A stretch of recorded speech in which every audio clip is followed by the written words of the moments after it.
आज एक ऐसी समस्या के बारे में बात करते हैं जो आप में से काफ़ी लोगों की शायद होगी। बहुत सारे मैसेज भी मेरे पास आते हैं, कमेंट भी आते हैं, जहाँ पर लोगों के द्वारा ये पूछा जाता है कि पत्नी की घर वापसी नहीं हो रही है। जहाँ पर पत्नी अपने मायके में बैठी है और हम दोनों के बीच में सारी चीज़ें ठीक चल रही थी, कोई ऐसी बड़ी बात नहीं थी, लेकिन हाँ, छोटे-मोटे झगड़े होते रहते थे। कभी उसकी माताजी को लेकर झगड़ा हो जाता था या बहन को लेकर झगड़ा हो जाता था, क्योंकि पत्नी फ़ोन पे ज़्यादा बातें करती थी, तो मैं बोलता था कि फ़ोन पे बातें ज़्यादा मत किया करो, घर पे भी ध्यान दिया करो। तो यहीं पर हमारी कहीं पर छोटी लड़ाई या झगड़ा हो जाती थी, लेकिन बात एक नॉर्मल हम दोनों के बीच में रिश्ता था।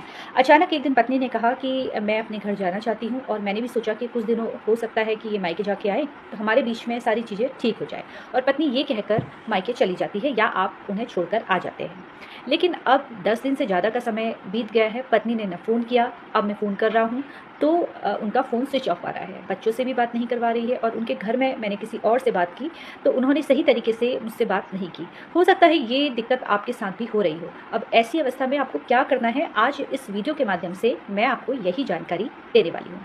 देखिए, आप सभी से निवेदन करूंगी कि अभी तक जिसने मेरा यूट्यूब चैनल, मेरा इंस्टाग्राम आईडी और मेरा फेसबुक पेज अभी तक लाइक और सब्सक्राइब नहीं किया है, तो ऐसी ही कानूनी जानकारी प्राप्त करने के लिए आप लोग मुझसे वहां पर भी जुड़ सकते हैं। और यूट्यूब पर अगर आप मुझसे जुड़ते हैं तो वहां पर आपको बेल आइकन दबाना है, जिससे नोटिफिकेशन आपके फ़ोन पर हमेशा मिले। देखिए, समस्या काफ़ी आम है, जहाँ पर पति पत्नी के बीच में मतभेद होता है, पत्नी भी पति को छोड़कर मायके चली जाती है। अब समस्या तब उत्पन्न हो जाती है जब पत्नी से आप संपर्क नहीं कर पाते हैं। पत्नी ने फ़ोन बंद कर दिया है, उनके घरवाले जो हैं, लड़की के माता-पिता या भाई-बहन, वो सही तरीके से आपसे बात नहीं कर रहे हैं। ये समस्या है कि अब किया जाए?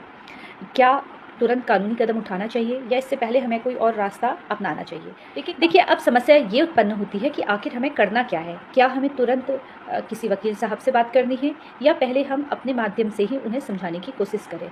देखिए, 99% लोग पहले समझाने की ही कोशिश करते हैं। वकील साहब के पास जब मामला बिल्कुल ख़राब होने की स्थिति में आता है तो ही जाकर आते हैं, या जहाँ पर बिल्कुल बातचीत बंद है, आरोप लगाना उन्होंने कह दिया है कि मैं झूठे आरोप लगा दूंगी या लगा दूंगा, तभी आप वकील साहब से संपर्क करते हैं। अब सवाल ये उठता है कि पत्नी मायके में है, आपका पहला कदम क्या होना चाहिए?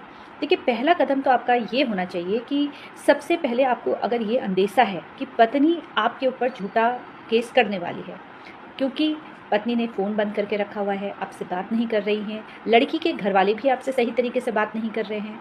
अब ऐसी अवस्था में सबसे पहले आप ये जान लीजिए कि उन्होंने कुछ न कुछ सबूत आपके खिलाफ इकट्ठा किए होंगे, और वो कहीं ऐसा ना हो कि आपके ऊपर केस करने के लिए सोच रहे हैं। अब ऐसा भी नहीं है कि केस वो कर देंगे, और ये भी ज़रूरी नहीं है कि केस वो नहीं करेंगे। अब इस समस्या को आप कैसे जान पाएंगे कि लड़की वाले केस करने वाले हैं या नहीं करने वाले हैं?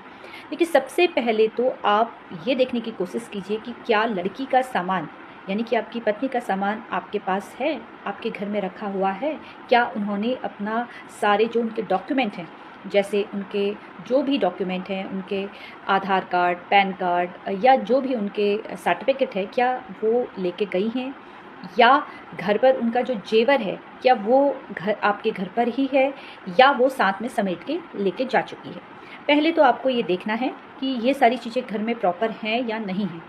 अगर आपको लगता है कि आप उनका सारा सामान घर पर है, बच्चों के सामान घर पर हैं, सारी चीज़ें सही तरीके से हैं, तो एक बार समझौता करने के लिए जाइए, आप उनसे बात करने के लिए उनके मायके आप अवश्य जाइए। लेकिन जहाँ पर लड़की का स्त्री धन घर पर नहीं रखा है, डॉक्यूमेंट नहीं रखे हैं, कुछ डॉक्यूमेंट आपके भी घर पे नहीं हैं, आपको ये मालूम चलता है कि मेरे डॉक्यूमेंट भी पत्नी लेके चली गई है, तो ऐसी अवस्था में आपको तुरंत लड़की के घर नहीं जाना है। आपको बात करनी है, लेकिन लड़की के घर में कदम नहीं रखना है, और ना ही उसके कोई रिश्तेदार के घर में कदम रखना है।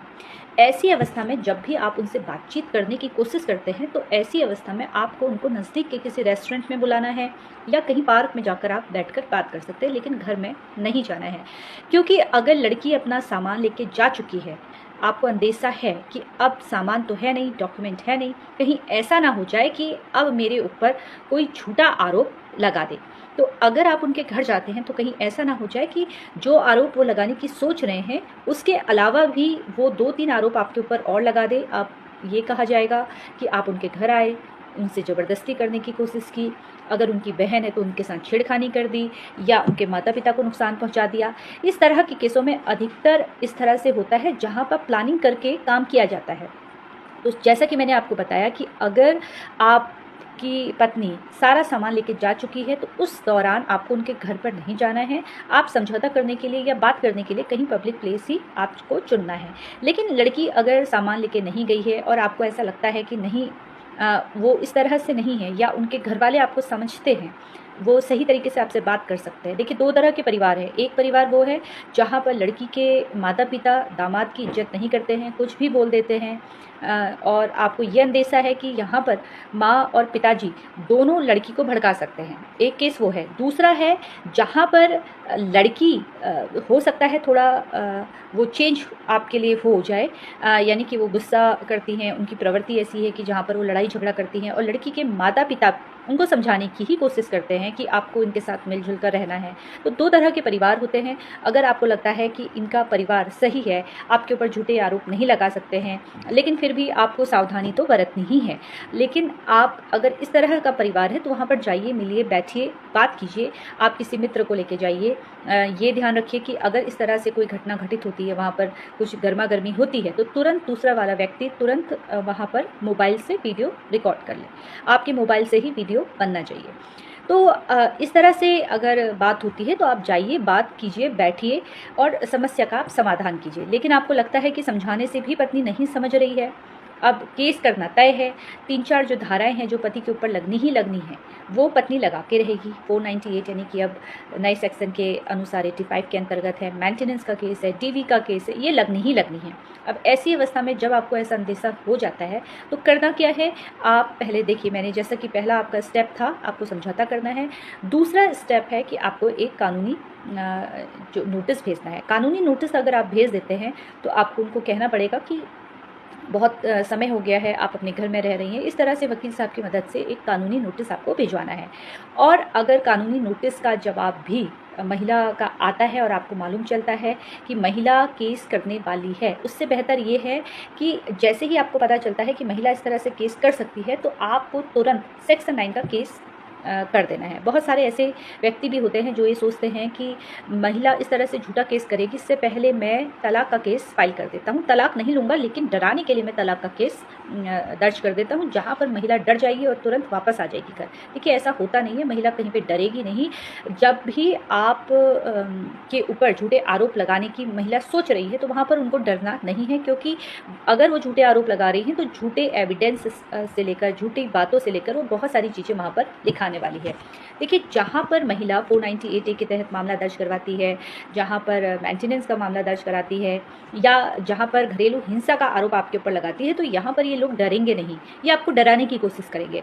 अगर आप पहले ही डर जाते हैं तो यहाँ पर फिर सामने वाली पार्टी को ये मालूम चल जाएगा कि आपका नेचर बिल्कुल डरने का है, आप तुरंत समझौता करेंगे। अगर उनकी कोई डिमांड है तो वो तुरंत आपसे पैसा वसूल लेंगे। इसलिए सबसे पहले आपको बिल्कुल भी डरना नहीं है।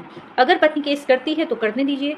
अगर उसने झूठे आरोप आपके ऊपर लगाए हैं तो उसको साबित करने के लिए उसके पास एविडेंस भी होने चाहिए, सबूत होने चाहिए। देखिए, झूठे आरोप लगाना, जैसे कि मैं हर बार कहती हूँ कि बहुत आसान होता है किसी पे झूठे आरोप लगाना, FIR हो भी जाती है। लेकिन जब आपके वकील साहब, आप अपने वकील साहब के अनुसार ही चलिए, और जब आपके वकील साहब क्रॉस एग्जामिनेशन उनके सामने करेंगे तो वहाँ पर तुरंत उनका जो झूठ है वो एकदम पकड़ा जाएगा। बहुत सारे ऐसे मामले देखे जाते हैं जहाँ पर लड़की आरोप तो लगा देती है, लेकिन जब वकील साहब के द्वारा उनसे प्रश्न पूछे जाते हैं तो वहाँ पर बस वहीं पर वो पकड़ में आ जाते हैं, और अधिकतर मामले यहीं पर ही ख़त्म हो जाते हैं, जहाँ पर साफ तौर पर न्यायालय में ये दिख जाता है कि लड़की झूठ बोल रही है।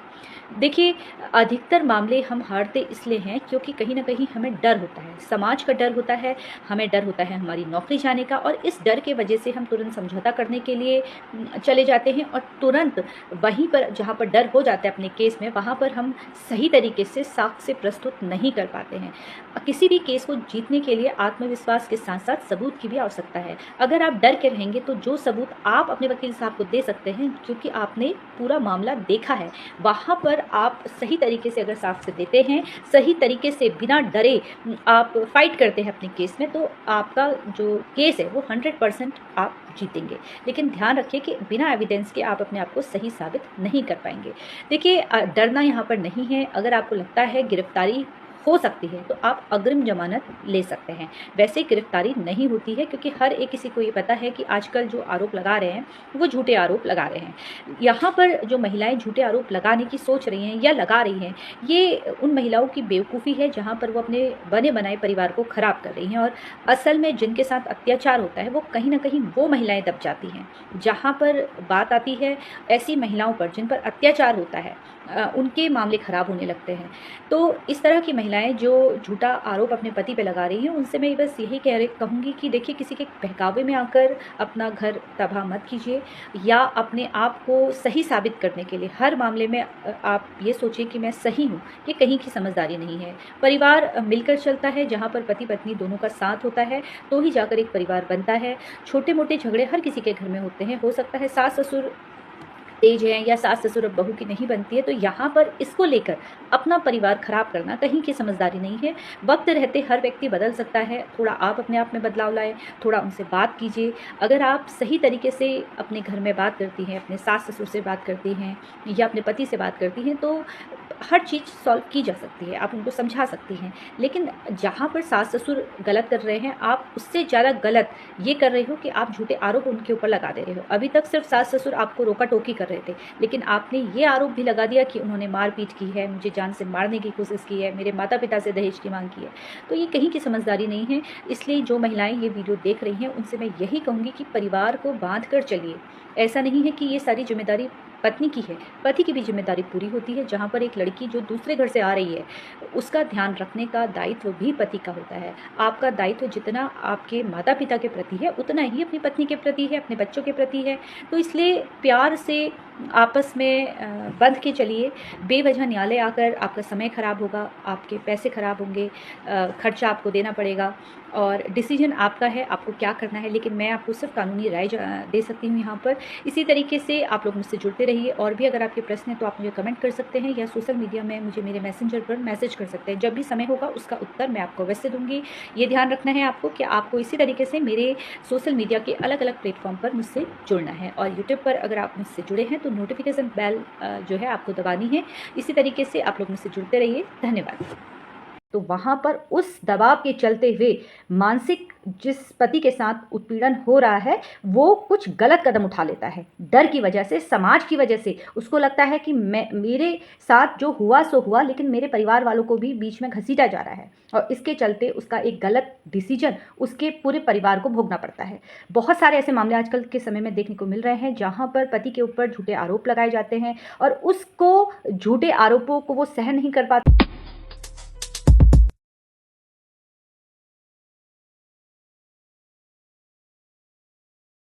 अगर किसी व्यक्ति के ऊपर अत्याचार होता है, मानसिक हिंसा होती है, तो वो कहीं न कहीं उसको सह लेता है। लेकिन जब आ जाती है बात परिवार की, जहाँ पर उसके माता-पिता, जहाँ पर उसके भाई-बहन को भी झूठे आरोपों में घसीटा जाता है, जहाँ पर उसको धमकी दी जाती है कि तुम्हारे ऊपर तो मैं केस करूँगी ही करूँगी, साथ में तुम्हारे घरवालों को भी मैं कोर्ट लेके जाऊँगी और तुम थाने में रहोगे।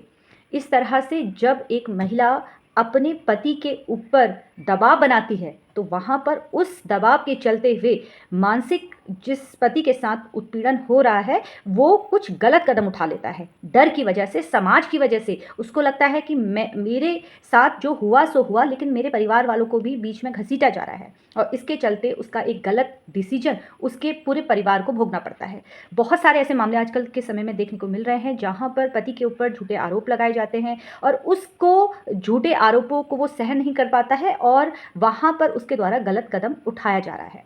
देखिए, अगर पत्नी आपके ऊपर झूठे आरोप लगा रही है, तो यहाँ पर आपको डरना नहीं है, आपको किसी वकील साहब से मिलना है और सही रणनीति से आगे बढ़ना है। आपके ऊपर अगर आरोप लगाए गए हैं, झूठे आरोप लगाए गए हैं, तो उन झूठे आरोपों से आपके वकील साहब आपको बचा सकते हैं। सबूत आपके पास पर्याप्त होने चाहिए। जो आप कह रहे हों, उसके सबूत आपके पास होने चाहिए। लेकिन जहाँ पर आपको ये डर है कि मेरा परिवार भी इसमें शामिल हो सकता है केसों में, झूठे केसों में, तो वहाँ पर आपका आत्मविश्वास, आपका कॉन्फिडेंस जो है वो डगमगाने लगता है। तो अपने आत्मविश्वास को, अपने जो पॉज़िटिव सोच है, उसके साथ अपने केस को आगे लेके जाइए। डरने की आवश्यकता नहीं है। बहुत सारे मामले मैं देख रही हूँ जहाँ पर पति कमज़ोर पड़ जा रहा है, उसको लगता है कि उसके खिलाफ उसकी पत्नी ने बहुत सारे आरोप लगा दिए हैं, उसके पास कोई कानूनी रास्ता नहीं है। इस सोच के चलते वो गलत डिसीजन ले लेता है। तो इसलिए अगर आपके ऊपर आपकी पत्नी के द्वारा झूठे आरोप लगाए गए हैं, तो उसे आप बहुत आसानी से आगे हरा सकते हैं, लेकिन आपके पास सबूत होना चाहिए और आपकी जो सोच है वो पॉजिटिव होनी चाहिए। अगर आप अपने केसों में नकारात्मक सोच के साथ आगे बढ़ोगे, तो वहाँ पर जो आप कर सकते हो, जो जानकारी आपके पास है, वो किसी के पास नहीं होगी। आप अपने केस में खुद एक ऐसे गवाह हो, ऐसे मजबूत गवाह हो जिसकी सच्चाई सिर्फ आपको मालूम है। और अपने आप को आपको हमेशा पॉजिटिव रखना है। आप अगर पॉजिटिव रहोगे तो आपके फैमिली वाले भी पॉजिटिव रहेंगे, उनका दिमाग जो है वो हमेशा सही दिशा में चलेगा। आपके द्वारा अगर कोई गलत कदम उठाया जाता है तो सोचिए कि आपके परिवार, आपके पीछे जो आपका परिवार है, आपके माता, आपके पिता, आपकी बहन, भाई, तो इतने लोग जो आपसे प्यार करते हैं, उनके बारे में एक बार सोचिएगा अवश्य। झूठे किसी महिला ने आपके ऊपर झूठे आरोप लगा दिए हैं, तो उससे हम फाइट कर सकते हैं। हम हर अगर समस्या होती है तो उसका समाधान भी हमारे पास होता है, लेकिन उन समाधानों को खोजने की बजाय हम जीवन की लीला समाप्त कर दे रहे हैं, ये समझदारी नहीं है। बात कीजिए, अगर आपके दिमाग में इस तरह से विचार आता है तो आप किसी डॉक्टर के पास जाइए, किसी काउंसलर की मदद लीजिए, लेकिन अपने केस को मजबूत रखिए। अपने केस में अगर आप खुद हारेंगे तो आपका परिवार तो स्वयं हारेगा। इसलिए ध्यान रखिए एविडेंस पर विशेष तौर पर, और अगर नकारात्मक विचार आपके दिमाग में आता है तो तुरंत किसी डॉक्टर से संपर्क कीजिए।